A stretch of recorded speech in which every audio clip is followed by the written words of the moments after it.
மீன்பிடி தடை காலத்தில் இதுவரையிலும் 5000 என்பதாக இருந்ததை 6000 மாற்றி இருந்தார்கள். அது இப்பொழுது 8000 உயர்த்தி கொடுத்திருக்கிறார்கள். 2 மாதத்துக்கு முன்பாகவே மீனவர்களின் நலன் கருதி வழங்கப்பட்டுள்ளது. அடுத்து நம்ம மீனவ மாணவ மாணவியர்கள் மீன்வள கல்லூரியில் படிப்பதற்கு இதுவரையிலும் 5% தான் இருந்தது. இப்பொழுது 20% மாற்றி மாணவ மாணவிகள் நல்ல விதமாக படிப்பதற்கு ஏதுவாக அமைந்துள்ளது. மேலும் மீனவர்கள் மீன்பிடி தொழில் செய்யும் பொழுது காணாமல் போய்விட்டால் அவர்களுக்கு தினப்படியாக ரூபாய் 250 கொடுத்திருந்தார்கள். இப்பொழுது 350 மாற்றி அமைத்துள்ளார்கள். மேலும் இது சிறப்பான செயல்களை செய்தமைக்கு தமிழக முதல்வர் அவர்களுக்கு நாங்கள் மகிழ்ச்சியான நன்றியும் வாழ்த்துக்களையும் தெரிவித்துக் கொள்கின்றோம்.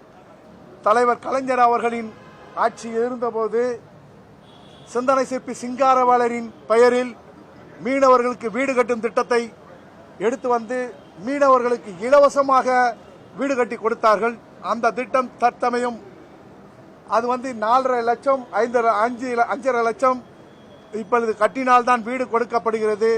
அதை மாற்றி வருகின்ற காலத்திலோ இப்பொழுது இருக்கும் பொழுதோ அதை மாற்றி மீனவர்களுக்கு சிந்தனை சிற்பி சிங்காரவேலர் வீடு கட்டும் திட்டத்தின்படி அவர்களுக்கு இலவசமாக வீடுகளை வழங்க வேண்டும். அடுத்து காசிமேடு மீன்பிடி துறைமுகத்தில் மீன்களை ஏற்றுமதி செய்வதற்கு ஏதுவாக, அதாவது இங்கே பிடிக்கின்ற மீன்கள் கேரளாவிற்கு எடுத்து சென்றுதான் எக்ஸ்போர்ட் பண்ண ஏற்றுமதி செய்யப்படுகிறார்கள். அந்த ஏற்றுமதி அங்கே நடைபெறுவதால் வருடத்திற்கு ஒரு முறை கிடைக்கின்ற அந்நிய செலாவணி அந்த மாநிலத்திற்கு கிடைக்கிறது. அதை தடுப்பதற்கும் எங்கள் மீன்களை நாங்கள் எடுத்துச் செல்வதற்கு போக்குவரத்து செலவுகள் அதிகமாக தேவைப்படுவதால் எங்களுக்கு கிடைக்க வேண்டிய லாபத்தொகை சரியாக கிடைக்காமல் இருக்கிறது. ஆகவே சென்னை காசிமேடு துறைமுகத்தில் மீன் எக்ஸ்போர்ட் ஜோன், அதாவது மீன்வள பூங்கா அமைத்து கொடுக்க வேண்டும். அப்படி அமைத்து கொடுத்தால் அந்நிய செலாவணி வருடத்தில் தமிழகத்திற்கும் கிடைக்கும். எங்களுக்கு போக்குவரத்து செலவு மீதியானால் எங்களுடைய மீனவர்களின் வாழ்க்கை தரம் உயரும் என்பதையும் தெரிவித்துக் கொள்கிறோம். 78 ஆண்டு காலமாக மேல் சபை இல்லாத அளவிற்கு உறுப்பினர் இருக்கப்பட்டது. அந்த அளவுக்கு எங்கள் மீனவ சமுதாயத்தில் சேர்ந்த ரவீந்திரன் கான்ஸ்டன்ட் அவர்களுக்கு கொடுத்ததற்கு மனமாற நாங்கள் திராவிட மாடல் அரசுக்கு நாங்கள் நன்றி தெரிவித்துக் கொள்கின்றோம். அதேபோல் இந்த அரசு, திராவிட மாடல் அரசு, மீனவருக்கான ஏகப்பட்ட திட்டங்களை அறிவிக்கப்பட்டு மகிழ்ச்சியோடு நாங்கள் இருந்து கொண்டிருக்கிறோம். அதில் ஒன்று கடற்கரை ஓரங்களில் இருக்கக்கூடிய தூண்டல் வளைவிற்காக அறிவிக்கப்பட்டார். இந்த திராவிட மாடல் ஆட்சி அரசு அருமையாக செய்து வருகின்றன. அதே மாதிரி மீனவர்களுக்கான தடை காலங்கள் 6000 இருந்து 8000 மாற்றப்பட்டது.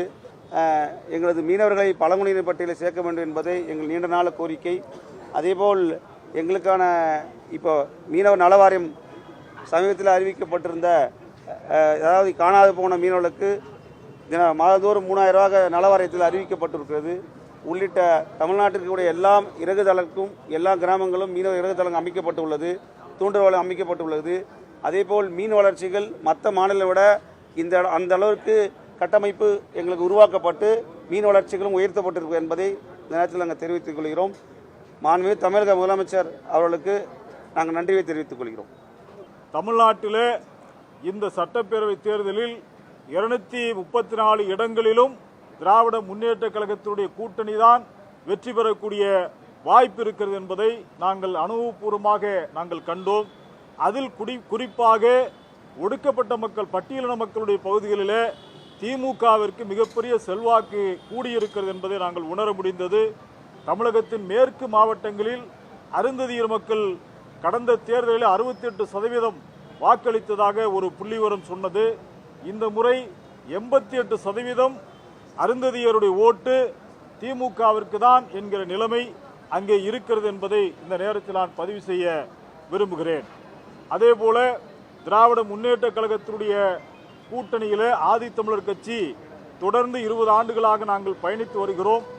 எங்களுடைய இந்த பயணம் என்பது திமுக அரசுடைய சாதனைகளை விளக்கி தமிழ்நாடு முழுவதும் நாங்கள் நடத்தி இருக்கிறோம் என்பதை இந்த நேரத்தில் உங்களுக்கு நான் தெரிவித்துக் கொள்கிறேன்.